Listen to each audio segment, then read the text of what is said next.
You're listening to episode 799 of the Father Bill's podcast.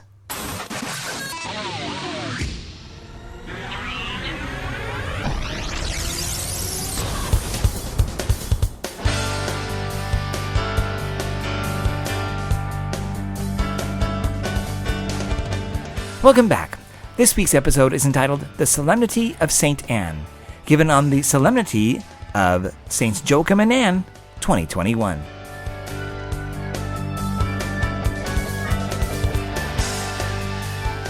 Well, this weekend we celebrate a special day on the calendar of the church, which remembers St. Anne and Joachim as well. But we want to emphasize St. Anne because, well, she's our patron, right? And because she is our patron and her actual feast day is tomorrow, the 26th, we are able, because it's ordinary time, to move that feast to this weekend. And so, because we are St. Anne, we now celebrate not at the feast or memorial, we celebrate her as a solemnity, which is the highest form of worship in the church. So, the question often people ask is, who is St. Anne anyway? I don't recall hearing her about the Bible. And it's interesting. It's true. She's not mentioned in the Bible. Now, sometimes people might come up to you, and if you're having a religious discussion, they may say, where's that in the Bible? Right? You might have heard that. But no Christians seem to deny that I know of that the mother of Mary is Anne, and the father of Mary is Joachim. Just ask them who they think they are, and you might say Joachim and Anne, and they'll go, oh yeah, that's right. And then you might say, and where's that in the Bible? Well, it's nowhere to be found in the Bible. But we know she existed.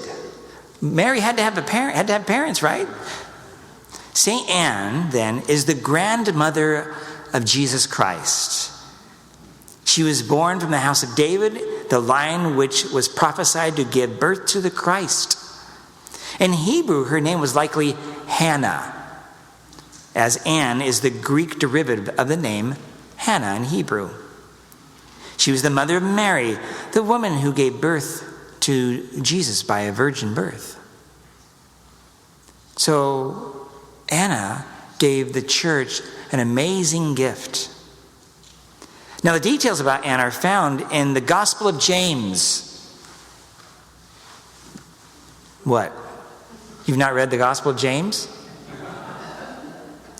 Well, if you do quote the Gospel of James to somebody, they would rightfully say, hey, that's not in the Bible, because it is not. It's part of what's called the Protoevangelium of James.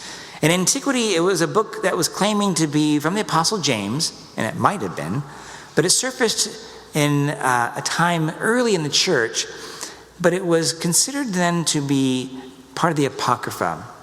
In other words, a writing that was completed near the Bible, in this case, the time of the Bible, but it was rejected by the church for many good reasons, and we won't get into that.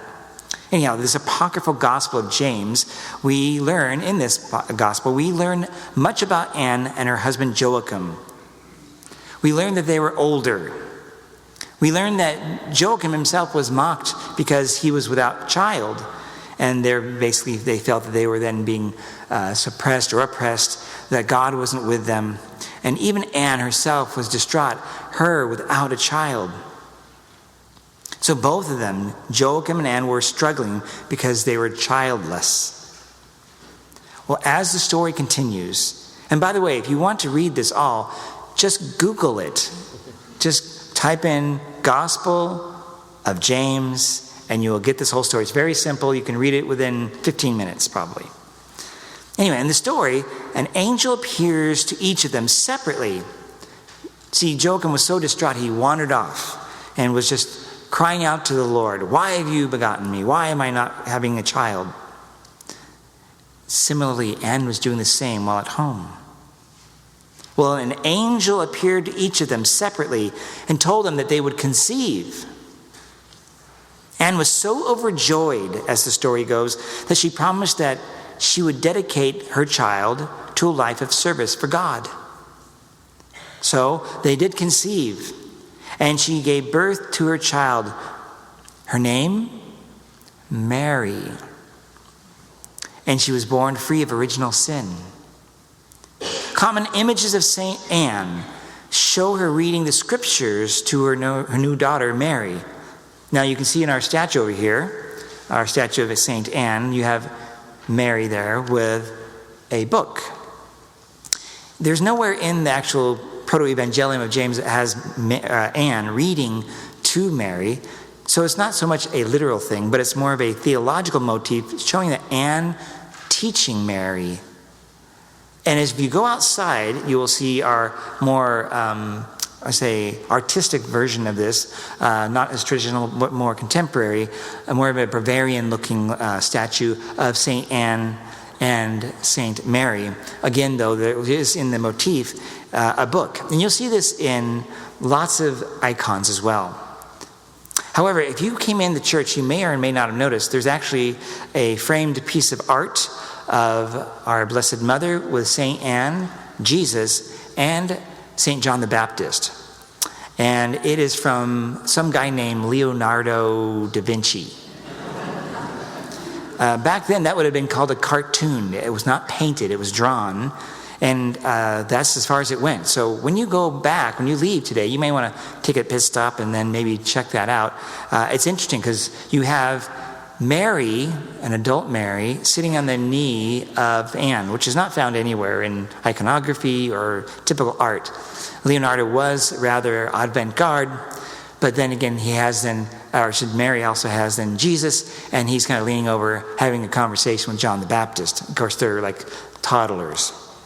It's a beautiful image. You can imagine where that would go. And if you start researching this on the internet, you'll see a painting was made by Leonardo, not DiCaprio, remember Da Vinci. And it's not the same kind of makeup, but you can see where maybe that was a predecessor of that painting. Well, it's interesting because in the Protoevangelium of James, it says that when Mary was 3 years old, Anne brought Mary to the temple and gave her to the service of God, to God in the temple. And it describes that was the last time then, as far as we know, Anne had seen Mary. So these images, we have the image of Mary here is not a 3-year-old. That's probably like a 6 or 7-year-old. But again, we don't want to get into the details. I just thought it's interesting to hear these particulars that may or may not be found in absolute truth, but certainly we have great reason to believe that Joachim and Anne lived, and they actually had Mary. So, interesting with this, there has been a veneration with St. Anne way, way back in the church. In the Latin church, the Western church, it became more formalized in the 12th century. While in the Eastern church, it began much earlier in the 6th century. A church of St. Anne in Jerusalem is present, if you go to it. Its original location, they built a church, and it was dated around 450 AD. That's a long time ago, folks. So it has some historicity behind it. That was considered the home of Joachim and Anne. And if by chance you're going on the pilgrimage with moi in October, we are going to that church.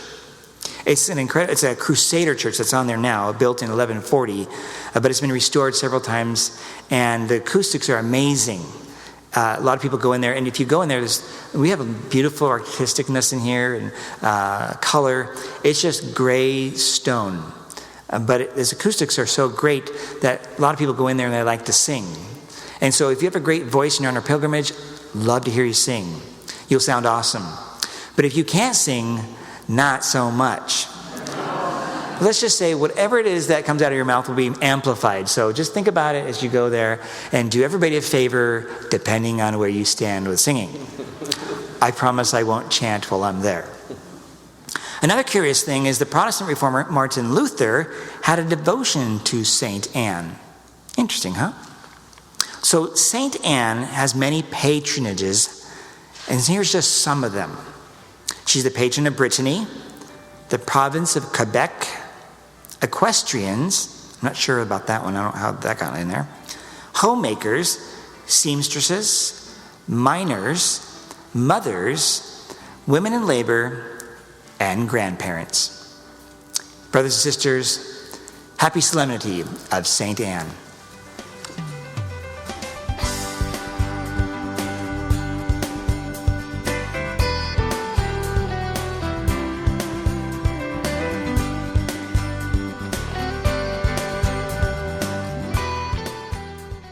Thanks again for listening to this episode of the Father Bill's podcast.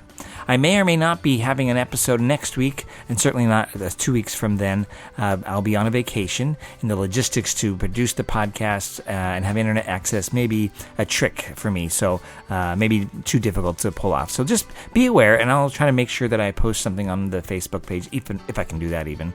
May or may not be in range of any kind of connectivity to the internet. But in the meantime, if you want to ask any questions or comments, just go to my website, fatherbill.org. That's FRBILL.org. And I'll do my best as I can see them and check in to answer your questions. In the meantime, may God bless you and be safe. Bye-bye.